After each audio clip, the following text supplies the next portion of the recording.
बार्शीचे माजी आमदार राजेंद्र राऊत यांचा मुलगा रणवीर राऊत यांचा शिवीगाळाचा एक व्हिडिओ समोर आला होता।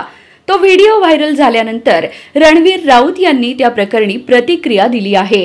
यात त्यांनी नेमकी काय घटना झाली होती याचा खुलासा केला आहे। बघा काय म्हणाले रणवीर राऊत। सोशल मीडियावरती टीव्ही चॅनल्सवरती मी आता व्हिडिओ पाहिला। त्या व्हिडिओची पार्श्वभूमी मी या सर्व लोकांना या माध्यमातून सांगू इच्छितो। मी एका लग्न समारंभावरून लातूर रोडकडे जात असताना रोहन सातपुते आणि त्याची बहीण हे लातूर रोडवरून त्यांच्या घराकडे जात होते। जात असताना जाधवर नावाच्या तरुणाने त्यांच्या स्कूटीला कट मारला आणि कट मारल्यानंतर रोहनच्या बहिणीने त्या जाधवर नावाच्या तरुणाला जाब विचारला असता त्या जाधवर नावाच्या तरुणाने त्या भगिनीला खालच्या भाषेत बोलून आरेरावी केली आणि मी तिथून जात असताना हा प्रकार माझ्या निदर्शनास आला।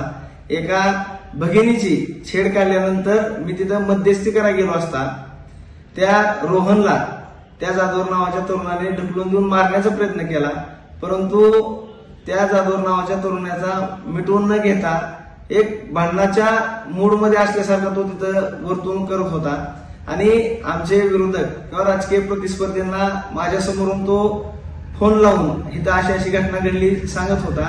त्यामुळे ही घटना मी कुणालाही दमदाटी करण्याच्या उद्देशाने किंवा माझ्या गाडीला ओव्हरटेक केले अशा घटनेमुळे घडलेली नाही।